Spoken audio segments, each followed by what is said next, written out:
And time पे दगा दे गया। तब दगा दे जाए तो ऐसे हेलीकॉप्टर तो आप सब पे ऊपर से वार करके फेंक दे। हमने कहा बाय रोड निकल चलो, अपने लोगों से मिलना, आपका प्रेम ज्यादा बड़ा है। आने जाने के साधन की व्यवस्था तो बहाने होते हैं। मैं जिस जमीन पर बात कर रहा हूं, मुझे इस बात की प्रसन्नता है कि जहां खड़े होकर के बात की जा रही वो हरियाणा, जिसका नाम ही बाकी देश के राज्यों की तुलना में अलग हट करके है, हरि का निवास अर्थात हरियाणा। आप सौभाग्यशाली भगवान कृष्ण की धरती पर अपने अपने ढंग से जीवन यापन कर रहे हैं। मैं सौभाग्य की बात मानता हूं। आज के इस दौर में और ज्यादा मजा बढ़ जाता है जब मुझे यहाँ के स्थान के बारे में बताया गया है कि जहां आकर के हमको सभा करना है।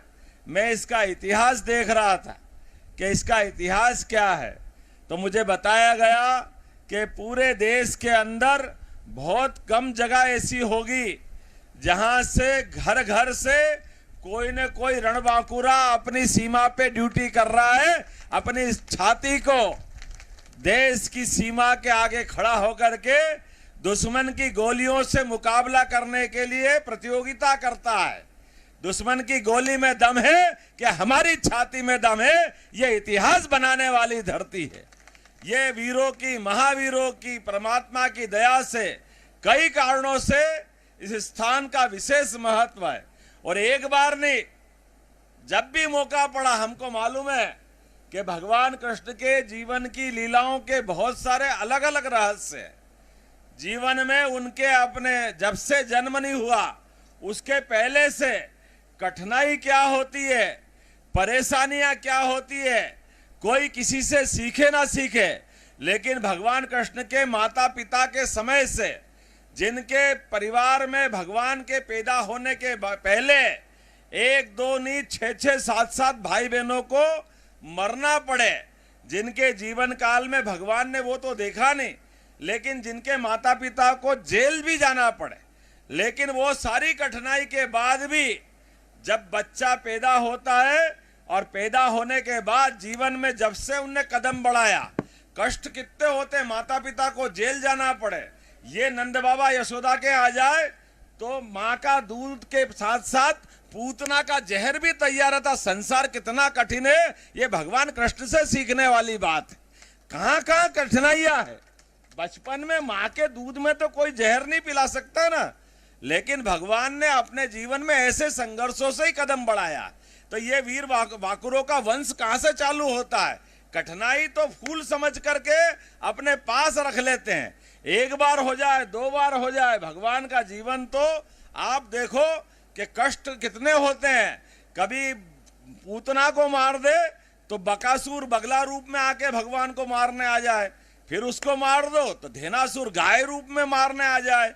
लगातार भगवान के जीवन में कष्ट ही कष्ट है, लेकिन हर कष्ट के बाद भी कन्हैया कन्हैया ही नहीं है। कालिया नाग को मार करके उसके फन पे भी नृत्य करने की हिम्मत किसी में है तो केवल गोपाल कृष्ण में है, जो गाय चरा करके भी आनंद लेते हैं, अपनी माता बहनों के कष्ट को भी दूर करने में आगे रहते हैं। और कंस जैसे महापराक्रमी को उसके घर में जाकर के मार करके ये बड़ा पराक्रम करने का भी हिम्मत कोई जाता है तो गोपाल कृष्ण को होता है। इसलिए गोपाल कृष्ण साधारण वंश नहीं है। मुझे इस बात की खुशी है। और उससे बढ़िया बात आपके बीच में से बताता हूं। हमारे लिए आमतौर पर शिक्षा के मामले में कई बार मजाक बनता है, लेकिन कंस को मारने के बाद दुनिया का एकमात्र इतिहास बनाया भगवान कृष्ण का, जिनने कंस को मारने के बाद कुर्सी पे लात मार करके उज्जैन शिक्षा ग्रहण करने आए। तो शिक्षा का क्या महत्व है ये भी भगवान कृष्ण ने सबके सामने बताया कि अपने बीच में शिक्षा भी कैसी ग्रहण करी। रामविलास शर्मा जी यहाँ प्रोफेसर साहब पुराने मौजूद है कि 64 कला, 14 विद्या, 18 पुराण, 4 वेद, जो शिक्षा ग्रहण करी ऐसा शिक्षार्थी तो कोई मिलेगा ही नहीं। और शिक्षा भी क्या ग्रहण करी, पूरे जीवन काल में शिक्षा को सदैव सिर पे रखते हुए आप इसी हरियाणा की धरती पर जब महाभारत का महायुद्ध हुआ, उस युद्ध के धमक से दुनिया दहल उठी, दुनिया हिल रही थी, धूल के गुबार अलग प्रकार विस्तार से आह्वान दे रहे थे, लेकिन ऐसे समय भी शिक्षा जो ग्रहण करी, वो शिक्षा ऐसी ग्रहण करी कि विद्यार्थी के मुंह से कठिन काल में शिक्षा सामने आना चाहिए। तो मुझे इस बात की प्रसन्नता है, उनके मुंह से 18 अध्याय की पवित्र गीता निकली, जो दुनिया अपने सिर माथे पे लग करके अपना जीवन धन्य करती है। आज तक कोई ऐसा युद्ध नहीं देखा। युद्ध में हथियारों की बात होती है, एक से एक दूसरों को मारने की बात होती है, लेकिन ज्ञान का इतना सुंदर ग्रंथ बन जाए, ये हमारे गोपाल कृष्ण ने करके बताया। और मुझे इस बात की प्रसन्नता है, आज चुनाव के दौर में जब आया हूं तो मुझे बताया गया आजादी के पहले से अंग्रेजों के कोई भी युद्ध हो या नेताजी सुभाष चंद्र बोस के समय के एक एक गांव में इतने इतने स्वतंत्रता सेनानी, ये वाकई क्या गांव है। मुझे लगता है मेरा जीवन धन्य हो गया आप सबको प्रणाम करते हुए। क्या आपके अंदर का जोश, क्या वीरता, क्या देशभक्ति। और आप कौन सा युद्ध उठा के देखें, हमारे सारे युद्धों में यहाँ के वीर बांकुरों ने, रणबांकुरों ने क्या युद्ध में लोगों के दांत खट्टे किए। एक युद्ध 62 से लगाकर रेजांगला तक, और रेजांगला से लगाकर के पाकिस्तान को 2-2 मारने तक, और टाइगर हिल से लगा करके सारे युद्धों में जब भी मौका पड़ा, और कौन से पदक ऐसे नहीं है जो यहाँ के बहादुरों की छाती पर शोभायमान नहीं हुए। वाकई वो आनंद की धरती है, ये पराक्रम और पुरुषार्थ की धरती है। लेकिन आज जब मैं बात करूंगा तो भगवान कृष्ण के बारे में बात करी है, तो मैं इस बात के लिए अपना जीवन भी धन्य मानता हूं।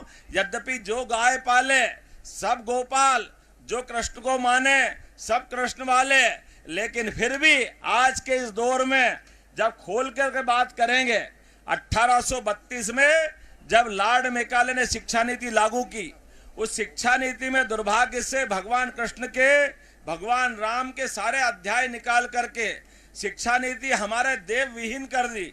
लेकिन कांग्रेस से यहाँ चुनाव का मुकाबला है। कांग्रेस को इसलिए भी तोहमत देना पड़ेगी कि कांग्रेस ने, अंग्रेज तो चले गए और कांग्रेस छोड़ गए, जो आज भी उसी उल्टे रास्ते पे चलती है। जो भगवान राम का, भगवान कृष्ण का दुनिया में जय जयकार होता है, लेकिन इनके पेट में दुखता आज भी ये उस नाम को ही रोते रहते कि आप धार्मिक बात क्यों करते हो, आप धर्म की बात क्यों करते हो। अरे कितनी छोटी सी बात है, अगर हम धर्म की बात नहीं करेंगे तो क्या अधर्म की बात करेंगे? अधर्म की बात करना चाहिए क्या? अरे हमारे यहाँ तो धर्म का महत्व अपने जीवन के संस्कारों से जोड़ के चलाया गया है। आज धर्म की बात नहीं करेंगे, और वो भी कब? जब हमारे बीच 56 इंच के सीने वाले प्रधानमंत्री बन के आए, हमारे लिए सौभाग्य की बात। अरे आज नहीं करेंगे तो कब करेंगे? तुम्हारा समय ऐसा था, कांग्रेस ने सोमनाथ के मंदिर का विरोध किया, इतिहास गवाह है। भगवान राम के मंदिर का विरोध किया। अरे राम कहाँ पैदा हुए? मुझे कितना सुंदर भगवान राम की यहाँ प्रतिमा दी। आप बताओ राम जी कहाँ पैदा हुए? माता जी कहाँ पैदा हुए? आप बताओ कहाँ पैदा हुए? आप बताओ कहाँ पैदा हुए? आप बताओ भाई साहब कहाँ पैदा हुए? आप सबको मालूम, और नहीं मालूम तो कांग्रेस वालों वो कहते कहाँ पैदा हुए, हमको नहीं मालूम। कितना दुर्भाग्य है। अरे भगवान राम की धरती पर राम जी पता नहीं मालूम कि कहाँ पैदा हुए। अरे इतना तो कोई धर्मवीन हो नहीं सकता है। ये भगवान राम अयोध्या की धरती पर सरयू के किनारे जनक सुता, अरे ये तो सबको मालूम है, लेकिन कांग्रेस ने सदैव इस बात से दूर किया। आप बताइए, सूरता वीरता की लड़ाइयों में क्या राम रावण के युद्ध को भूल सकते हैं, या कृष्ण और कंस के युद्ध को भूल सकते हैं? अरे हमारी परंपरा वहां जाके जुड़ती है। 17 लाख साल पहले भगवान राम हुए और 5000 साल भगवान कृष्ण हुए। एक ने मर्यादा के साथ खुद का जीवन जी के सिखाया, और दूसरे ने कहा जो मर्यादा तोड़ेगा उसको लाइन पे लाने का काम अगर किसी ने किया है तो हमारे श्री कृष्ण भगवान ने किया है, कि मर्यादा के खिलाफ कोई भी जाएगा उसको मर्यादा रखना पड़ेगी। जो धर्म के मार्ग को छोड़ेगा उसको लाइन पे लाना, ये हमारे भगवान कृष्ण ने सिखाया। और कदम कदम पर इतनी सारी उदाहरण है। मुझे इस बात की प्रसन्नता है, बात विस्तार से नहीं करूंगा, लेकिन आज देश के अंदर जब आप अपन बात कर रहे हैं, हमारे रणबांकुरे सीमा पे आकर के अपनी छाती तो लगाते हैं, लेकिन कितना दुख होता है जब बगल का पाकिस्तान कभी भूले भटके हमारे अपने सैनिकों के सर काट करके फुटबॉल खेलता था। अरे ये अपने बच्चे देश सेवा के लिए जाते हैं, ये अपने धर्म के लिए जाते हैं, अपने जीवन काल में वो पुरुषार्थ के लिए जाते हैं। लेकिन नाकारा और निकम्मे लोग दिल्ली में जब बैठते हैं कांग्रेस के, तो ये कहते हैं हम क्या करें, पाकिस्तान मानता ही नहीं है, पाकिस्तान के लोग कर देते। अरे पाकिस्तान के लोग कर देते, पर तुम क्या चूड़ी पहन के बैठे हो भाई? अपने आप बहादुरों का इतिहास है। मैं माता बहनों का भी सम्मान की बात करता हूं। रानी दुर्गावती को याद करते हैं, जिन्हें 300 साल पहले अगर अकबर बादशाह के दांत खट्टे किए, झांसी की रानी ने अंग्रेजों के दांत खट्टे किए। यह पुरुषार्थों की धरती है।